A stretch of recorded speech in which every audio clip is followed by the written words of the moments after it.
지난번에 이제 뇌물죄와 배임 수증제죄에 대해서 이야기를 나눴었죠. 주로 이제 약간 공적 섹터에 대해서 이야기를 했었는데 이번엔 이제 경영진이나 그렇죠. 예, 이제 거래에서 일어나는 횡령이나 사기업 섹터에서 일어나는 일에 대해서 좀 더 자세하게 알아보도록 하겠습니다. 지난번에 이제 코로나의 영향으로 경제가 악화될수록 이런 문제들이 더 수면 위로 이제 드러날 것이다 이런 표현을 해주셨는데요. 네네.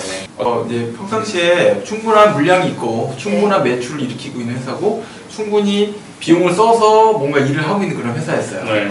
그런 회사였을 때 그 구조상으로 봤을 때는 여러 가지 복잡한 매출 관계가 발생하다 보고 규모가 크다 보면 이해관계가 다 촘촘하게 따져져 갖고 검토되기가 어려울 수가 있어요. 그렇지만 충분하게 나눠주면서도 자기 권한상에서 돈도 받을 수도 있고 킥백을 받아서 리베이트를 받을 수도 있고 뭐 여러 가지 돈들을 막 받거나 또 향후 제공받아도 사실은 표시가 잘 안 날 수 있어요. 왜냐면 그 회사는 잘 나가고 있고 이 회사의 구매 담당자를 내가 건드려 봐야 앞으로 더 큰 화를 입게 될 수도 있고 잘 나가는 회사 건드리면 안 되겠다 생각을 하니까 관계상의 조심을 하게 될 텐데 이게 이제 코로나 사태가 터지게 되면 여러 가지 변수가 생겨서 결국 매출이 추락하는 문제가 발생할 수가 있죠. 그러면 그 회사가 거대했다라고 느꼈던 그 회사 자체가 매출도 추락하고 비용도 집행할 수 없는 상태가 되니까 결국은 권한 자체가 축소되는 문제가 되고 관계를 유지해야 될까 말아야 될까 또 그 회사로부터 내가 이만큼을 해줬는데 그 담당자한테 그 담당자가 왜 나를 무시하지? 라는 문제들이 발생하게 되는 거예요. 이런 문제가 발생하게 되니까 지금까지 줬었던 그런 향후에 대한 문제들을 고발해야 되나 또 더더군다나 그렇게 해서 2차, 3차 밴드가 됐던 회사들이 문을 닫게 되는 거죠. 그 구매 담당자를 의지해갖고 나한테까지 경영을 해오고 매출 유지해왔는데 그 다음에 나를 활동을 할 수가 없는 상태가 됐으니까 나의 구명줄을 끊어버리는 행동들을 하고 자기 살겠다고 짜르니까 이제는 자기가 망하게 되는 상황에 처하게 될 수 있는 거예요. 결국 그렇게 되니까 과거에 있었던 지금까지 발생했던 향후에 관련된 문제. 그 오래된 그 노래 같은 거가 그렇죠. 나오겠네. 내가 너한테 어떻게 해줬는데 네가 나를 이런 어떻게 네. 네가 어떻게 나한테 이럴 수 있어. 너무하죠. 이런 문제가 터지게 되니까 결국은 횡령 배임의 문제가 되고 그것이 단순히 임원들의 또는 구매 담당자의 문제가 아니라 대표이사 또는 대표의 비자금, 대주주의 비자금의 축적의 방식과 관련된 여러 가지 문제. 돈이 막 흘러 그렇죠. 근데 그 관계가 복잡하게 형성되어 있는 그 모든 문제가 배임투자, 엄상배임, 엄상횡령의 문제로 촉발될 수 있는 구조로 나타난다. 그래서 그걸 간단히 말씀드려서 물이 가득 차 있다가 수면 위로 내려가니까 바닥에 무엇이 어떻게 있었는지 수면 위로 드러나게 된다. 그냥 말씀드릴 수 있다는 거예요. 그러니까 듣다 보니까 아까 말씀하신 횡령, 배임은 계속 존재를 했는데 점점 드러난다. 이런 사태로 인해서 그럼 그 유형을 조금 자세하게 설명을 해주시면 좋을 것 같아요. 경영진 자체에 대해서는 이제 두 가지 자체의 신뢰관계가 있어요. 경영진이라는 것은 기본적으로 말했을 때는 회사의 주주에 대한 신뢰관계가 있고요. 회사 자체에 대한 신뢰관계가 존재할 수 있어요. 그 두 가지에 관련해서 주주에 대해서도 어떤 특정 주주에 대해서는 이익이 되고 나머지 주주들에게는 손해가 되는 행위라면 그 배임 행위로 평가가 될 수가 있겠죠. 둘째로 회사에 손해가 되는데 어떤 특정 주주에게 이익이 되거나 더 나쁜 거는 본인에게 이익이 되는 경우예요. 그러니까 결국은 회사의 기회를 악용해서 본인 또는 특정인의 이익을 위해서 손해를 끼치는 거죠. 이제 그런 문제가 경영진의 배임 행위로 발생할 수가 있는 거죠.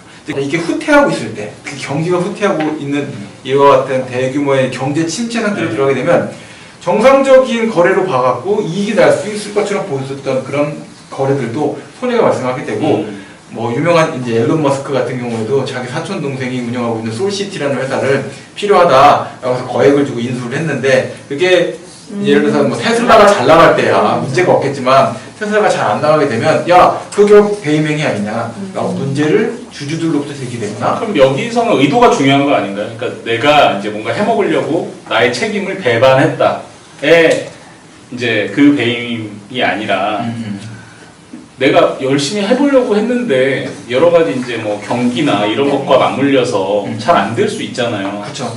이제 그런 경우에는 그래도 설명할 수 있는 부분이 존재하는 거 아니에요? 그래서 이제 그걸 방어하는 용어인데 경영 판단의 법칙이라는 게 있어요. 네. 그 당시에 경영을 운영하는 사람 입장에서는 그렇게 판단해서 그렇게 행동하는 것이 가장 합리적인 방법이었다. 네네네. 그렇지만 결과론적으로는 결과는 좋지 않았다. 그런 경우에는 이런 죄가 성립하지는 않는다는 거예요. 네. 그렇게 딱 나오는 그 결과만 보고 판단할 수는 없긴 하죠. 그러니까 그 의도가 중요하게 작용하겠네요. 내가 뭔가 해먹으려고 했다거나 알고 했다거나. 근데 이제 한 가지 얘기를 하면 네. 되게 이제 되게 이상한 얘기 있긴 했는데 경기가 잘 돼갖고 이상한 데다 투자를 했어요. 이상한 투자를 했는데 그 손실이 발생을 하긴 했어. 네. 근데 전체적으로 봤을 때는 그 본인이 잘했다고 말할 수는 뭐 있는지 몰라도 그냥 대세 상승기여서 네. 회사의 이익도 상승을 했어. 네. 그러면 사실 이건 묻혀요. 그렇죠. 네. 그렇죠. 그래서 잘 되고 있을 때는 별 문제가 문제가 없다는 거예요. 거죠. 근데 네. 꺾이고 있을 때는 자잘자잘하게 조금 판단을 잘못한 것 같이 보이는 것들 또는 보니 이거 왜 이렇게 했지? 라고 했던 것들이 문제가 생기는 것들에 대해서는 결국 횡령 배임의 책임을 엄격하게 묻게 된단 말이에요. 네. 지금과 같은 코로나의 문제가 터졌을 때 이 침체기로 들어갔을 때는 이런 문제들이 표면화될 수밖에 없는 거예요. 그걸 회피하기 위해서는 경영진이 할 수 있는 건 뭐가 있죠? 일단 과거에 했었던 과오에 대해서는 지금 현재 어떤 행동을 한다고 해서 메꿔지지는 않아요. 그렇겠죠. 그건 어쩔 수 없는데 현재로서는 방법은 한 두 가지 정도를 보통 제시할 수 있을 것 같아요. 네. 가령 문제를 제기할 수 있는 입장은 두 그룹이라고 볼 수 있어요. 주주 또는 회사를 대표할 수 있는 임원진 중에서의 이해관계가 서로 상충되는 사람들. 그렇게 됐을 때 두 가지 방식 중에 하나는 기존에 발생된 손실과 관련된 경제적인 책임을 본인 스스로 어느 정도 메꿔주는 방식이 하나가 있을 수가 있고 쉬운 건 아니에요. 그거는 저희 이제 금융적 규모가 완전히 다를 수가 있으니까. 그래서 자기가 여태까지 그 배임 행위나 또는 배임적 행위, 뭐 수증제와 관련돼서 받았던 그런 이득을 회사로 토해내는 방식. 만약에 그것 때문에 그게 있다면 네, 이렇게 하는 방식이 네. 한 가지가 있고, 그런데 만약 그게 아니라 어떤 대외적인 거래 관계로 인해서 그와 같은 거래 관계가 의심받을 수 있는 네. 배임이나 횡령이나 또는 뭐 배임 수증제의 의심을 받을 수 있는 이런 형태의 행위다라고 한다면 그 부분에 대해서는 방법은 솔직하게 최대한 이사진과 주주들을 설득할 수 있는 논리적인 근거를 설명하는 방식이 최선일 거라 생각해요. 그렇게 해서 공격당하는 문제는 어쩔 수가 없는데 그런 설명 자체가 부족해서, 그러니까 주주들에게 설명하거나 이사진에게 설명하는 이 행위 자체가 부족해서 오해를 살 수도 있거든요. 그럼 그게 어떤 부정 행위에 해당한다고 봤을 때는 치명적일 것이고. 그렇죠. 네. 그것이 이제 완전히 부정행위라고 하면 네. 바로 이제 물 끓고 돈을 갖다가 다시 회사에 메꾸는 방식이 가장 네. 바람직하고. 무조건 예를 들어서 지표가 안 좋아졌다고 배임이라고 할 수는 없는 거죠. 그렇죠. 네. 경영진 차원에서 얘기를 해봤는데 이제는 이제 뭐 직원, 회계나 뭐 구매나 네. 이런 쪽에 아무래도 많을 텐데. 회계 담당 직원이 돈을 뺏어주는 경우가 있고요. 네. 구매 담당 직원이 구매를 발주를 해놓고서는 킥백을 받는다거나. 킥백을 받는 경우들도 있고, 뭐 발주한 업체들 중에서 이제 계약을 체결해주면서 정기적으로 상납을 받는 형태 구조를 받는 경우들도 있고, 또 뭐 명절마다 정기적으로 뭐 한 달에 한 번씩 월급 대신 계속 받는 이런 형태를 유지하는 경우들도 있고, 만나면 의뢰, 네. 뭐 한 번씩 사장님 한번 뭐 식사 한번 하시죠. 네. 이게 연락을 하면 그 식사 자리는 사실은 이제 그런 것을 이제 수령하는 그런 자리로 이제 활용하는 이제 그런 형태의 일들이 발생. 그럼 이런 경우에 처벌은 어떻게 되나요?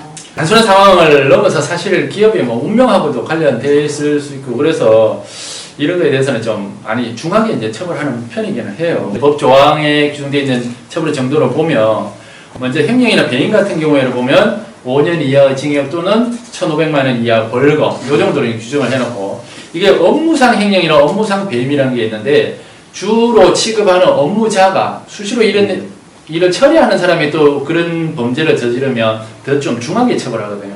그것은 10년 이하의 징역 또는 3천만 원 이하 이제 벌금에 처하게 되고요. 또 배임 수재 같은 경우에는 5년 이하의 징역 또는 1,000만 원 이하 벌금, 요 정도 이제 규정이 되어 있어요. 금액이 이제 커져버리면은 이제 또 특정 경제범죄 가중 처벌에 관한 법률에 이제 좀 그 규모에 따라서 이제 더 중하게 처벌하는데, 이 받은 이런 액수 자체가 5억에서 50억 미만이 되면은 이때는 제일 작은 게 3년이에요. 그래서 3년 이상의 유기징역에 이제 처하게 돼 있고. 돈 뺏어요? 예. 그리고 또 50억 받은 거에 상당한 것은 또 벌금으로 같이 병렬을 벌금. 네. 그리고 50억 이상이 되게 되면은 무기징역이나 5년 이상의 징역이 적용되어 있습니다. 현실적으로도 이 정도의 처벌이 이루어지는 경우도 맞죠. 요거 이 법 조항에 의해서 근거해서 요거 범위 내에서 처벌하니까 이걸 하다 보면 구매 담당자로 있고 회계 담당자로 있었고 계속 그 일을 했을 거 아니에요. 네. 한 달 하고 끝난 거 아니잖아요. 그렇죠. 1년, 2년, 3년, 4년, 5년, 10년 뭐 이렇게 하신단 말이에요. 그렇게 하다 보니까 이게 덧셈이 돼요. 5억이라는 돈이 되게 어려우고 큰 돈 같잖아요. 금방 달성될 수 있는. 1년에 5천만 원씩 10년 딱 하면 만기 5억 적금 완료되는 것처럼 10년이 딱 되는 순간 5억이 될 수 있고 네. 그러면 예를 들어서 한 달에 몇백만 원씩 그냥 필요해서 갖다 쓰다 합쳐 하다 보면 5억, 6억, 7억, 8억, 10억 이렇게 올라가는 거예요. 그냥 쓴 거죠. 매달 월급처럼 이렇게 돼버리는 형태가 될 수 있어서 굉장히 위험한 범죄고 이 범죄에 관련해서 여러 가지 문제들이 앞으로 노출될 수밖에 것이다. 없다. 이라는 거죠. 여러분 코로나19 사태로 정말 힘드시겠지만 횡령 배임 절대 안 됩니다.